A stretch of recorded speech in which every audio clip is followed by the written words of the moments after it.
Vijayawada university మంచి భవిష్యత్తు కోసం తెలుగు విద్యార్థులు ఇష్టపడే university. Call 9059052378 9059052379. Hi, welcome to I dream. Gopichand Malineni మనకైతే పరిచయం అవసరం లేని డైరెక్టర్. ఈయన బాలీవుడ్కి వెళ్ళి సన్నీ డియోల్ గారితో ఓ సినిమా తీశారు. ఆ సినిమా పేరే జాట్. ఈరోజే ఆ సినిమా రిలీజ్ అయింది. మరి ఆ సినిమా ఎలా ఉంది, ఆ సినిమాలో విశేషాలు ఏంటి, ఇలాంటి అన్ని విషయాలు తెలుసుకోవడానికి ఫిల్మ్ క్రిటిక్ శ్రీనివాస్ గారు మనతో ఉన్నారు. ఆయన అడిగి మరిన్ని విషయాలు తెలుసుకుందాం. శ్రీనివాస్ గారు నమస్తే అండి. హలో అండి. అండ్ జాట్ మూవీ రిలీజ్ అయింది. ముఖ్యంగా ఈ సినిమా మీద మంచి ఇంట్రెస్ట్ క్రియేట్ అవ్వడానికి కారణం ఏంటంటే డైరెక్టర్ మనోడు గోపీచంద్ మల్లేని గారు. ఆయన ఫుల్ సక్సెస్లో ఉన్నారు ఈ మధ్య. సో సడన్గా ఆయన బాలీవుడ్ షిఫ్ట్ అయిపోయి అక్కడ ఒక సినిమా తీయడం, అది కూడా సన్నీ డియోల్ లాంటి ఒక మాస్ హీరోతో తీయడం. సో ఎలా ఉంది sir cinema? First of all ఇది ఒక మంచి ఆపర్చునిటీ. ఇంకోటి ఏంటంటే నార్త్ ఆడియన్స్కి సౌత్ సినిమాలు నచ్చుతున్న టైం ఇది. ఈ పర్ఫెక్ట్ టైంలో తను వెళ్ళి అక్కడ ఉన్న ఒక మాస్ హీరోని పట్టుకొని అతనితో ఒక మాస్ స్టోరీ అంటే ఈ స్టోరీ యాక్చువల్గా మనకు తెలుగులో చూస్తే ఆల్రెడీ చాలా సినిమాలు మనం చూస్తున్నాం. కానీ హిందీ ఆడియన్స్కి ఇలాంటి మాస్ ఎలివేషన్స్ తోటి, మాస్ డైలాగ్స్ తోటి, మాస్ హీరోయిజం అనేది అంత డబ్బింగ్లో చూస్తుంటారు కానీ వాళ్ళ హీరోని అందులో చూడడం అనేది చాలా ఆశ్చర్యపరుస్తుంది వాళ్ళని. టీజర్ వచ్చినప్పుడు కూడా, ట్రైలర్ వచ్చినప్పుడు కూడా చాలా మంచి అప్రిసియేషన్ వచ్చింది ఆడియన్స్లో.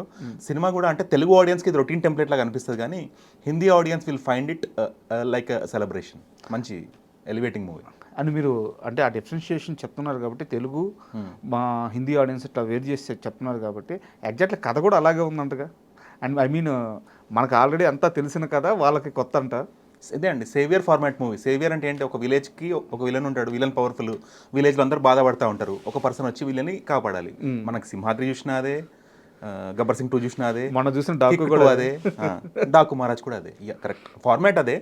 కానీ వీళ్ళు సన్నీ డియోల్ అనేది ఒక ఆర్మీ బ్యాక్గ్రౌండ్ నుంచి తెచ్చి, ఆర్మీ రెజిమెంట్ నుంచి ఒక టాప్ ఆఫీసర్ని తెచ్చి ప్రాబ్లమ్ సాల్వ్ చేయడానికి పెట్టడం అనేది అది వెరైటీ పాయింట్ అనమాట. ఓకే. సో ఇందులో పోలీస్ ఆఫీసర్స్ కూడా ఫీమేల్ మేల్ అనే ఒక డిస్క్రిమినేషన్ కూడా పాయింట్ తీసుకున్నాడు.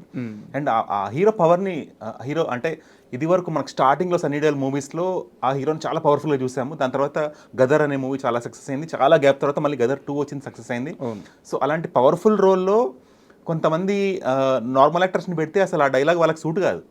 కానీ ఈ సినిమాలో ఇలాంటి పవర్ఫుల్ ప్రిమైస్ క్రియేట్ చేసి ఇలాంటి కరెక్ట్ హీరోని పెడితే ఆ డైలాగ్ వాళ్ళకి మ్యాచ్ అయ్యింది. వాళ్ళు కొట్టే పంచ్ కూడా మనకి కన్విన్సింగ్ అనిపిస్తుంది, ఇది ఫేక్ అనిపించదు. ఈ సినిమాలో లార్జర్ దాన్ లైఫ్ చాలా ఫైట్స్ ఉన్నాయి, అన్బిలీవబుల్ ఫైట్స్ ఉన్నాయి. కానీ మనకు నమ్మేస్తాం సన్నీ డియోల్ ఉన్నాడు కాబట్టి. ఇంకెవరున్నా నమ్మలేం. It's like Telugu Balakrishna and Hindi Sunny Deol లాగా. అండ్ ఆర్టిస్టులు కూడా చాలామంది తెలుగు వాళ్ళే ఉన్నారంట మూవీలో. ఛాన్స్ ఇచ్చారు, గుడ్ కదా. ఇప్పుడు in a way we can say hero, villain and villains brother తప్ప almost 97-98% of the actors are Telugu. Okay. అంటే హిందీకి వీళ్ళందరినీ పరిచయం చేస్తే మంచిదే కదండి. అవును.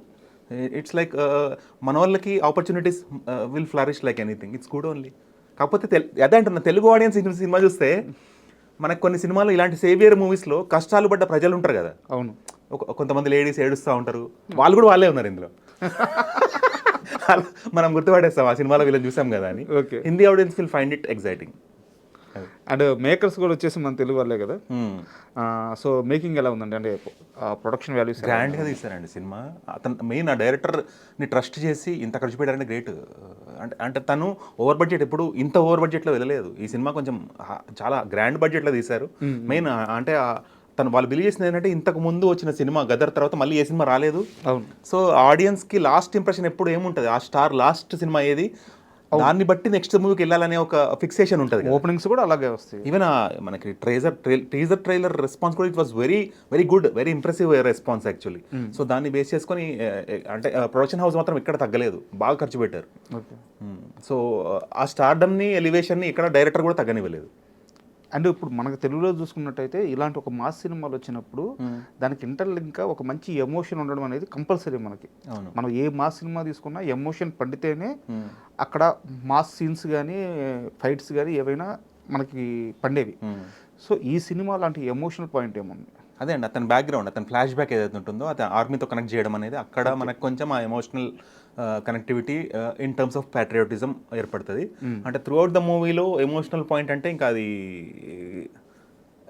ఎలివేషన్స్, డైలాగ్స్, ఎలివేషన్స్, ఫైట్స్, ఇవే హైలైట్స్. ఎప్పుడైతే సెకండ్ హాఫ్లో యానిమల్ మూవీలో ఒకతను వచ్చి చెప్తాడు కదా, ఇలా మేము ఎప్పుడు ఊహించలేదు ఒక పర్సన్ ఇలా ఒక బైక్ తయారు చేస్తాడని. అవునవును. ఆ యాక్టర్ తోటి ఈ సినిమాలో ఇతనితో డైలాగ్స్ చెప్పించారు. Like for example Tanikella Bharani says Indira గురించి గ్రేట్ థింగ్స్, Okay. అలాగే ఈ యాక్టర్తో చెప్పించారు. అవన్నీ మనం తెలుగులో చూస్తున్నాం చాలా మూవీస్లో.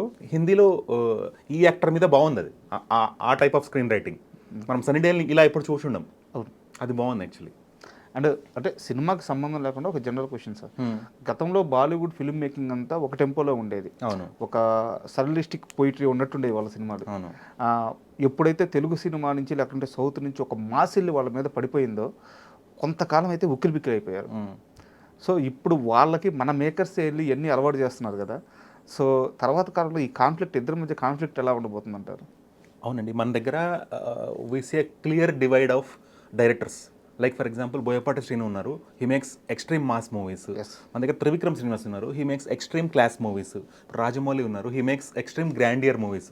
ఇలా మనకి ఈచ్ డైరెక్టర్ వాళ్ళు ఏం తీస్తారనే ఒక క్లారిటీ మన ఆడియన్స్లో ఉంది. కానీ హిందీలో ఇదివరకు ఉండేవాళ్ళు యాష్ చోప్రా కానీ ఇలాంటి ఫేమస్ డైరెక్టర్స్ ఇప్పుడు వాళ్ళు దే లెఫ్ట్ ద వరల్డ్. ఇప్పుడు వాళ్ళ తర్వాత వచ్చిన తరం ఎవరైతే ఉన్నారో వాళ్ళు ఆడియన్స్ పల్స్ని పట్టుకోవడంలో అండ్ ఏదైతే వాళ్ళు లెగసీని కంటిన్యూ చేయడంలో వాళ్ళు ముందు సక్సెస్ అవ్వట్లేదు. కానీ మన దగ్గర we are really lucky Telugu directors ఏంటంటే దాసరి నారాయణరావు కానీ ఈ సీనియర్ డైరెక్టర్స్ ఎవరైతే ఒక లెగసీని క్రియేట్ చేశారో ఆ లెగసీని బ్రహ్మాండంగా కంటిన్యూ చేస్తూ తెలుగు సినిమా అనే దాన్ని నెక్స్ట్ లెవెల్కి తీసుకెళ్ళడానికి సక్సెస్ అవుతున్నారు. ఈవెన్ వీ కెన్ అండర్స్టాండ్, మనం అనుకున్నాం రాజమౌళి ఎప్పుడైతే బాహుబలి తీసుకెళ్లారో దట్స్ అ గ్రేట్ అచీవ్మెంట్ అనుకున్నాము. దాని తర్వాత ఇప్పుడు మనకు అల్లు అర్జున్ వచ్చే నెక్స్ట్ మూవీ కూడా వీ అండర్స్టాండ్. అంటే మనం చూసిన విజువల్ చూస్తే ఎంత బాగుందండి అది, గ్లిమ్స్ ఆఫ్ దట్. అంటే అది చూస్తే అర్థమైపోతుంది ఎంత గ్రాండియర్ సినిమా మన తెలుగు హీరో పెట్టి వాళ్ళు చేస్తున్నారంటే వీ కెన్ అండర్స్టాండ్ ఎంత రెస్పెక్ట్ ఇస్తున్నారు తెలుగు హీరోకి, తెలుగు ఫిల్మ్ మేకింగ్కి, తెలుగు టెక్నీషియన్స్కి. Collaboration of Telugu, Tamil and international technicians. See how wonderful, అది వినడం కూడా ఎంత బాగుంది.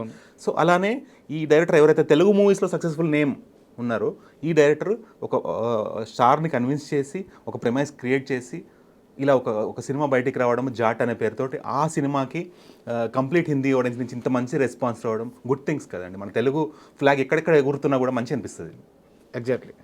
అండ్ ఇప్పుడు మళ్ళీ సినిమా విషయానికి వస్తే ఎంత మన కథ అయినా సరే ఆ కథను చెప్పే విధంలో నేటివిటీ మాత్రం ఖచ్చితంగా బాలీవుడ్ నేటివిటీ తీసుకొని ఉంటారు. సో మన తెలుగు వాళ్ళకి మా సినిమా కాబట్టి కథ విషయంలో కాంప్రమైజ్ చూడాలన్నా ఆ నేటివిటీ కనెక్ట్ అవుతాము మనం ఈ సినిమాలో. నేటివిటీ పాయింట్ నేను మళ్ళీ అక్కడికి కనెక్ట్ చేస్తాను, ప్యాట్రియాటిజం. ఆ ప్యాట్రియాటిజం ఎలిమెంట్ లేకపోయింటే సినిమా డిస్టర్బ్ అయ్యేది. ఓకే, ఆ ప్యాట్రియాటిజం ఎలిమెంటే నిలబెడుతుంది సినిమాని. ఓకే, మెయిన్ ఆ జాట్ అనే దానికి కరెక్ట్ మీనింగ్ వాళ్ళ రెజిమెంట్కి సంబంధించి కనెక్ట్ చేస్తారు. లైక్ ఇప్పుడు పోకరీలో ఫ్లాష్ బ్యాక్లో సడన్గా we understand he is a police officer. అప్పటిదాకా పోకరీగా చూసిన మనిషిని suddenly they reveal that he is a police officer. So అంత మరీ క్లైమాక్స్కి వెళ్ళకుండా కొంచెం ప్రీ క్లైమాక్స్ టైంలో హాఫ్ ఆఫ్ ది సెకండ్ హాఫ్లో దీస్ పీపుల్ రివీల్. అక్కడ నుంచి కూడా మళ్ళీ tempo of the movie, interest on the movie double అవుతుంది చూసే ఆడియన్స్కి. అప్పటిదాకా కూడా బాగా ఎంజాయ్ చేస్తారు, కానీ అక్కడి నుంచి డబుల్ ఎంజాయ్మెంట్ లాగా ఉంటుంది మూవీ. అండ్ తెలుగు ఆడియన్స్ సినిమాని చూడొచ్చా అంటే మీరు ఎంత స్ట్రాంగ్గా రికమెండ్ చేస్తారు? చాలా తెలుగు సినిమాల్లో మనం ఇలాంటి స్టోరీస్ చూస్తున్నాము, కానీ మన తెలుగు ఫ్లాగ్ హిందీలో బాగా ఎగురుతుంది ఈ సినిమా ద్వారా, కాబట్టి మనం కూడా ఎంకరేజ్ చేస్తే బాగుంటుంది. Thank you sir. అండ్ మంచి సినిమాతో మళ్ళీ మంచి రివ్యూతో కలుసుకుందాం. Thank you.